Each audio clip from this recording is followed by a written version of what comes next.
इस वक्त मैं लखनऊ के अमीनाबाद में जिस बेकरी के सामने खड़ा हूँ, ये मेरी और मेरी वाइफ आभा के रिश्ते की शुरुआत की एक निशानी है, एक मील का पत्थर है। कई यादें हमारी इसी बेकरी के इर्द गिर्द झिलमिलाती हैं। यहीं हमने न जाने कितनी बार साथ साथ घूमते हुए, नान खटाई खाते हुए बेमतलब की बातें की। यहीं हमने वो अजनबी लोगों को देखकर उनकी कहानी बनाने वाला खेल खेला। यहीं हमने पहली बार एक दूसरे का हाथ पकड़ा और यहीं मैंने पहली बार उससे कहा, आई लव यू, शादी करोगी मुझसे? और उसने मुझसे कहा था शक्ल देखी है आईने में अपनी? मैंने पूछा था, क्यों, अच्छी शक्ल वालों से नहीं करोगी क्या? और फिर हम दोनों खूब हंसे थे देर तक। हजरतगंज की चौड़ी सड़कों के किनारे लगे लोहे के खंभों पर टंगे लैंप जल गए थे।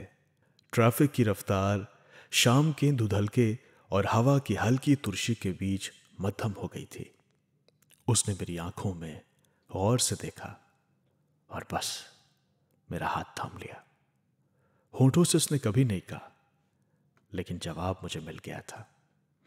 इसके कुछ महीनों के बाद हम दोनों ने अपने अपने घरों में बात की, लेकिन बात नहीं बनी। मेरे मम्मी पापा जो खुद काफ़ी प्रोग्रेसिव हैं, जिन्होंने खुद किसी ज़माने में लव मैरिज की थी, उन्हें मेरे रिश्ते से ऐतराज़ था। वजह उन्हें आभा के घर वाले पसंद नहीं थे, उनके तौर तरीके। लेकिन हमने ये तय किया कि शादी करनी है, सो हो गई शादी। कुछ करीबी दोस्तों के साथ कोर्ट से शादीशुदा जोड़ा बनकर बाहर निकलते हुए हम दोनों बहुत खुश थे। शायद खुश होने की आखिरी मंजिल हमने पा ली थी। लेकिन तब हम नहीं जानते थे कि जिंदगी हमारे सामने नई चुनौतियां पेश करने वाली थी। वो पहली सी मोहब्बत अब पुरानी होने वाली थी। उन दिनों तो लगता था कि जैसे दूर तक फैली वादियां और नजर की हद तक फैला आसमान भी हमारी खुशी में शामिल है। हम साथ साथ कई शहर घूमे, एक दूसरे से रूठते मनाते, लड़ते झगड़ते और एक दूसरे को जी भर कर चिढ़ाते भी थे। मैं रूठ जाता था तो वो अजीबो गरीब गाने गाकर मुझे मनाती थी, और वो रूठ जाती थी तो मैं उसे नान खटाई देकर मनाता था। हम हस्बैंड वाइफ कम थे, दोस्त ज्यादा थे। लेकिन वो मसरूफियत थी या वक्त का अपना फैसला, आहिस्ता आहिस्ता हमारे बीच कुछ बदलना शुरू हो गया था। शादी के बाद 1.5 साल तो बहुत खूबसूरती से कटे। हम अब भी लखनऊ की गलियों में हाथ पकड़े घूमते थे। अमीनाबाद से नजीराबाद तक सड़कें नापते थे, कबाब खाते थे, नान खटाई खरीदते थे, पार्क्स में जाते थे और आते जाते अजनबी लोगों को देखकर एक दूसरे को चैलेंज देते थे कि इसकी कहानी बताओ। जैसे एक बार जब हम हजरत महल पार्क के पास से गुजर रहे थे तो फुटपाथ पर एक गोलगप्पे वाले भैया खड़े थे, जिन्हें लखनऊ में पानी के बताशे कहते हैं। तो हम भी रुक गए पानी के बताशे खाने के लिए। वहां पर बताशे वाले की दुकान के सामने एक चचा पहले से खड़े बताशे खा रहे थे। अधेड़ उम्र के थे, पैंट शर्ट पहने हुए, एक छतरी सी थी और पैरों के बीचों बीच एक छतरी फंसाए हुए थे, घुटने से दबाए हुए, हाथ में कागज की कटोरी लिए मजे से बताशे खा रहे थे। हम दोनों भी वहीं खड़े थे। तभी आभा की नजर उन अंकल पे पड़ी और उसने मेरी तरफ देखा। मैंने कहा, नहीं नहीं नहीं, प्लीज प्लीज, अभी नहीं अभी नहीं। बोली, नहीं नहीं नहीं नहीं, कहानी तो सुनानी पड़ेगी, तुम्हारी बारी है, चलो जल्दी बताओ। मरता क्या ना करता, कहानी तो सुनानी थी क्योंकि ये हमारा गेम था, सीक्रेट गेम था। मैंने कहा चलिए। मैंने ठंडी सांस भरी और उन अंकल को ऊपर से नीचे तक देखा और फिर एक झूठी कहानी सुनाई। मैंने कहा, देखो, इनका नाम जो है विश्वेश्वर पांडे है। इनके पिताजी लखनऊ हाई कोर्ट में वकील थे, बल्कि इनके दादा भी अंग्रेजों के ज़माने में बैरिस्टर थे। उनके नाम पर कचहरी के पीछे एक सड़क भी है, मूर्ति भी थी, लेकिन अभी फ़िलहाल टूट फूट गई है। इनकी कहानी यह है कि विश्वेश्वर साहब बड़े स्विमिंग के बहुत शौकीन थे। बचपन में तैराक बनना चाहते थे। स्कूल के दिनों में ये स्कूल से गोला मारकर तालाब में कूद जाते थे और वहाँ पर देर तक पानी में छप छपाछाई करते रहते थे। एक रोज़ जब स्कूल टाइम में ही वहाँ पर जाकर पानी में तैर रहे थे तो इनके हेडमास्टर साहब ने इनको देख लिया और इनके पिताजी से शिकायत कर दी। और फिर इनके पिता यानी वकील साहब ने, जो हाथ में छतरी लिए हुए तालाब पहुँचे, उन्होंने अपनी छतरी से ही इनकी खूब पिटाई की। विश्वेश्वर साहब गुस्से में घर छोड़कर चले गए और फिर कभी लौटे नहीं। बहुत साल गुजर गए। एक बार इन्हें पता चला कि वकील साहब का यानी इनके पापा का इंतकाल हो गया। उस वक्त ये अलीगढ़ में एक ताला फैक्ट्री में मजदूरी करने लगे थे। तो बहरहाल जब इनको खबर मिली तो ये भागे भागे आए और घर वालों ने इन्हें देखा और रोना पीटना मच गया। लेकिन ऐसे मौक़ों पर अक्सर गुस्सा गर्मी ख़त्म हो जाती है। सब ने इन्हें गले लगा लिया, बात आई गई हो गई। वकील साहब की वसीयत की बात आई। अब सबको पता था कि वकील साहब ने अपने बेटे को सारी जायदाद दी होगी, जिसमें एक कोठी नखास में, एक वजीराबाद में 3 बड़ी ज़मीनें थीं, कुछ इक्के थे, ख़ानदानी दौलत थी, काफ़ी कुछ था। लेकिन वसीयत पड़ी गई तो वकील साहब ने सारी दौलत रिश्तेदारों में बांट दी थी और विश्वेश्वर साहब को सिर्फ एक चीज़ मिली। जानते हो क्या? आभा ने कहा, क्या? मैंने कहा, छतरी। आभा ने उन अंकल को देखा जो घुटनों के बीचों बीच छतरी दबाए गोलगप्पे खा रहे थे। उसने जोर का ठहाका लगाया तो लोग हमारी तरफ देखने लगे। ये हम दोनों का पुराना टाइम पास था और हम इसी तरह रैंडम लोगों को देखकर उनकी कहानी सुनाने का चैलेंज एक दूसरे को देते थे और कहानी जो सुनने में सच लगे। बढ़िया दिन थे वो, मज़ा आता था। हंसी मजाक, छेड़ना, प्रैंक करना, बाहर एक दूसरे को ट्रीट देना। हम शादी के बाद भी ऐसे रहते थे जैसे दोस्त रहते हैं, क्योंकि हमारा रिश्ता ही दोस्ती से शुरू हुआ था और शादी भी हमारी दोस्ती को तोड़ नहीं पाई थी। लेकिन वक्त बड़ी अजीब चीज़ है साहब। ये अच्छा हो कि बुरा हो, बदलता ज़रूर है। हमारा वक्त भी बदला। शादी के 2-2.5 साल के बाद आभा की जॉब एक बड़ी कंपनी में लग गई और वो वहाँ असिस्टेंट मैनेजर हो गई। अब उसकी जिम्मेदारियां बढ़ गईं और फिर उसने अपने आप को ऊपर से नीचे तक काम में डुबो लिया। आभा के ऑफिस में एनुअल कॉन्क्लेव होने वाला था। वो रात दिन काम में लगी रहती थी। मेरे सोकर उठने से पहले वो चली जाती थी और मेरे ऑफिस से लौटने के बाद लौटती थी। इतनी देर कहाँ लगा दी तुमने? फोन तो कर दिया करो आभा। एक बार जब आभा देर से लौटी तो मैंने दरवाजा खोलते ही झुंझला कर ये कहा। आभा ने मेरे सवाल का कोई जवाब नहीं दिया और वो तेज कदमों से अंदर वाले कमरे में चली गई। उसको मेरा ये बर्ताव बुरा लग रहा था और ये नाराजगी ही उस खामोशी का सबब थी जो कुछ रोज के लिए हम दोनों के बीच आकर खड़ी हो गई थी। हम अजनबी से दोस्त हुए थे, दोस्त से प्रेमी प्रेमिका और प्रेमी प्रेमिका से पति पत्नी। ये वही क्रम था जिसमें दुनिया के बहुत सारे लोग रिश्तों के पायदान चढ़ते हैं, लेकिन सीढ़ी के अगले पायदान पर पैर रखते हुए पिछला तो छूट ही जाता है।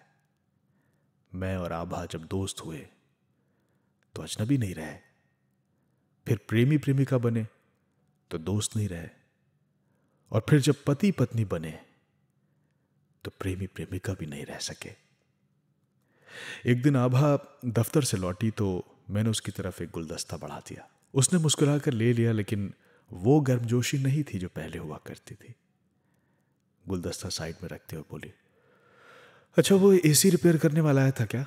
कल पूरी रात आवाज होती रही, मैं सर में दर्द हो रहा है, सो नहीं पाई मैं। चलो खाना लगाते हैं। ये कहते हुए वो चेंज करने चली गई और मैं वहीं खड़ा उसे देखता रहा। कोई नाराजगी नहीं थी हमारे बीच, कुछ बिगड़ा भी नहीं था। बस वो पहली सी मोहब्बत अब पहली सी नहीं रही थी। वो नया नया रंग पुराना हो गया था। आभा और मेरा रिश्ता हर रोज थोड़ा थोड़ा बदल रहा था और ये शायद सब नॉर्मल था, क्योंकि हम रोज पति पत्नी के तौर पर ज्यादा मैच्योर हो रहे थे। लेकिन हाँ, दोस्त के तौर पर हम एक दूसरे से दूर हो रहे थे और ये हमारी गलती थी। तो क्या हो रहा है ऑफिस में? संडे की शाम को उसने चाय का कप मेरी तरफ बढ़ाते हुए पूछा। तो मैंने उससे पूछ लिया, तुम बताओ कैसा चल रहा है प्रोजेक्ट? चीनी में चाय मिलाते हुए उसने बहुत ही संजीदा जवाब दिया, फाइनल प्रेजेंटेशन देनी है ट्यूसडे को, ये वाली डील हो गई तो सब बड़ा अच्छा हो जाएगा। अच्छा सुनो, शाम को वो लॉन्ड्री वाले से बिल ले आना प्लीज़, 2 हफ्ते से फ़ोन आ रहा है उसका, उसने कहा और मेज़ पर रखी मैगज़ीन में उलझ गई। मैंने उस पर महसूस किया कि अब हमारी बातें कितनी मीनिंगफुल हो गई थी। बेमतलब बातें ख़त्म हो गई थी।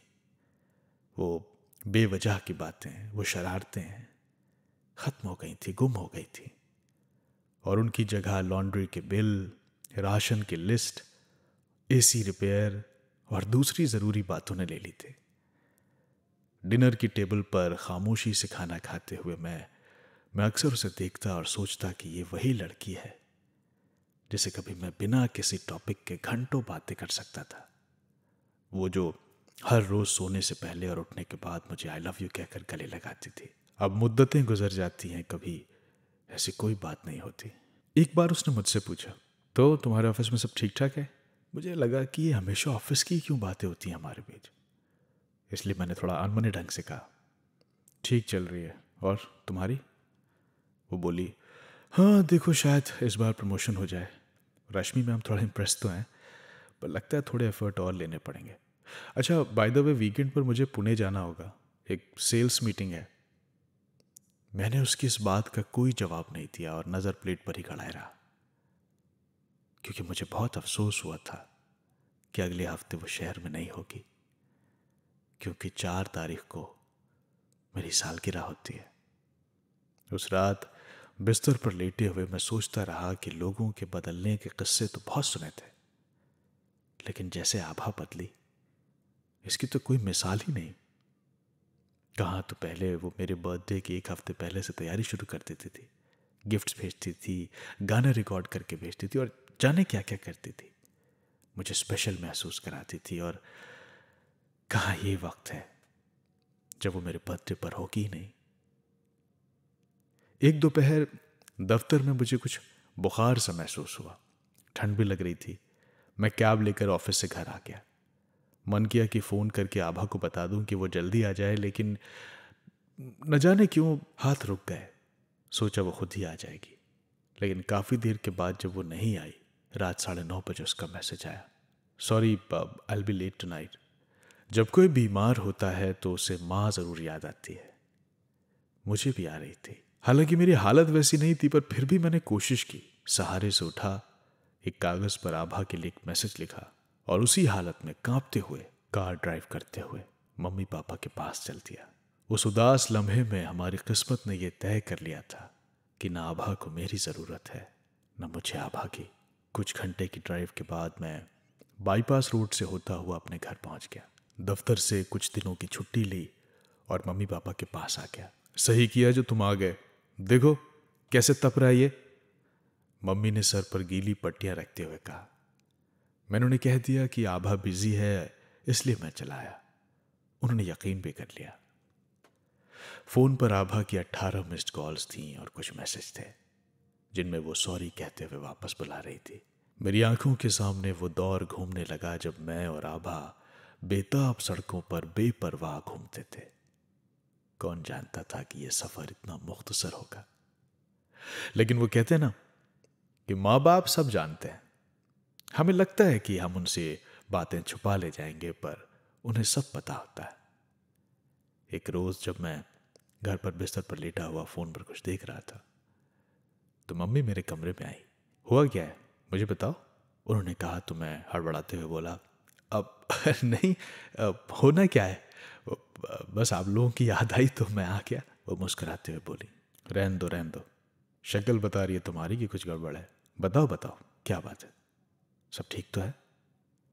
उन्होंने कहते हुए मेरे हाथ पे हाथ रखा तो मेरी आंखों में आंसू चमकने लगे।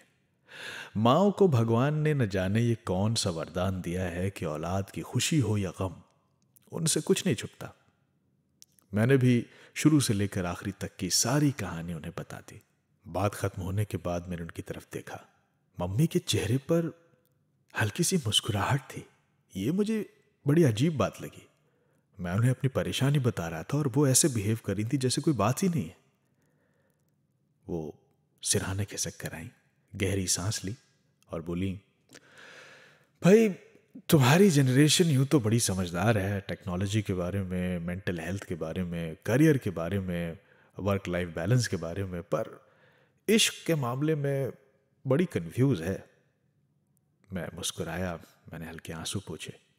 वो आगे बोली, पता है तुम्हारी जनरेशन की दिक्कत क्या है?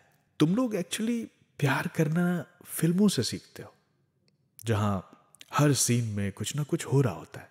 शायद इसीलिए तुम लोग सोचते हो कि प्यार तभी है जब जब कुछ हो, कोई हंसी मजाक, कोई रूठना मनाना, कोई शरारत, कोई नाचना गाना, है ना? मैं गौर से माँ की आंखों में देख रहा था। माँ ने कहा, लेकिन बेटा असल जिंदगी का प्यार उससे अलग होता है।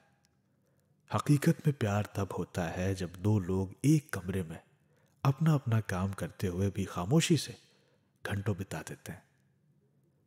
तुम लोगों ने नकली दुनिया को अपना आइडल बना लिया है और तुम सब वही बनना चाहते हो। मां की कही हुई इस बात ने मेरे जहन के रोशनदान खोल दिए। इस नजरिए से तो मैंने कभी सोचा ही नहीं था।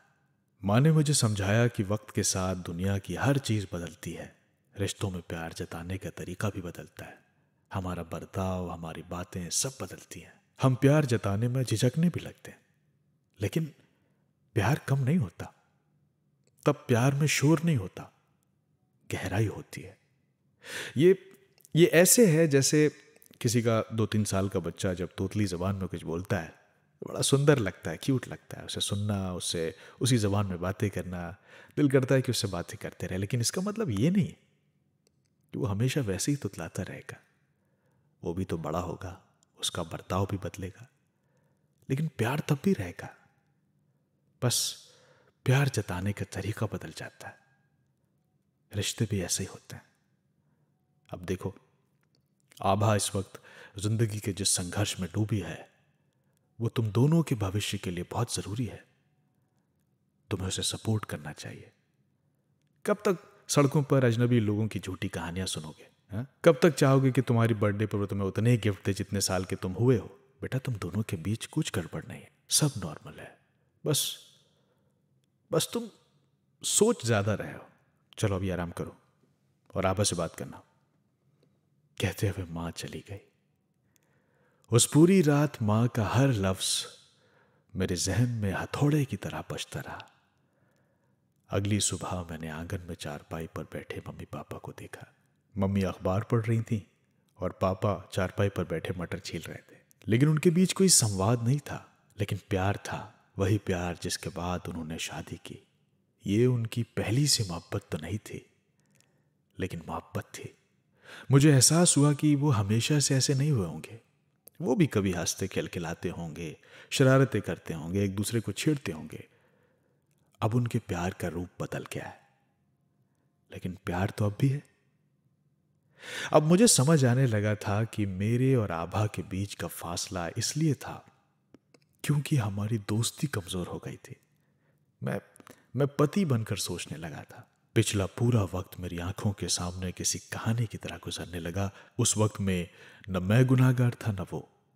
हम दोनों ही अपनी अपनी जगह पर सही थे, सिर्फ वक्त बदल रहा था। मम्मी, मैं जा रहा हूं, अगले हफ्ते आऊंगा आभा के साथ। मैंने कहा तो मम्मी पापा मुस्कुरा दिए। वो जानते थे कि मुझे बात समझ में आ गई है। रास्ते में मैं आभा के लिए अपने बर्ताव पर खूब रोया। गाड़ी के बंद शीशों में खुद पर चीखा भी। हालांकि जानता था कि वो तो अब पुणे जा चुकी होगी, लेकिन मैं फिर भी घर पहुंचना चाहता था।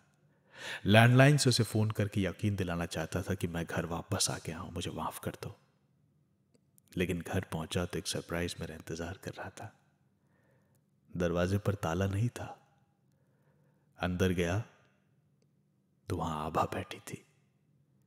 आंसुओं से भरी हैरान आंखों से उसने मुझे देखा और इससे पहले वो कुछ कहती, मैंने कहा, आई एम सॉरी आभा।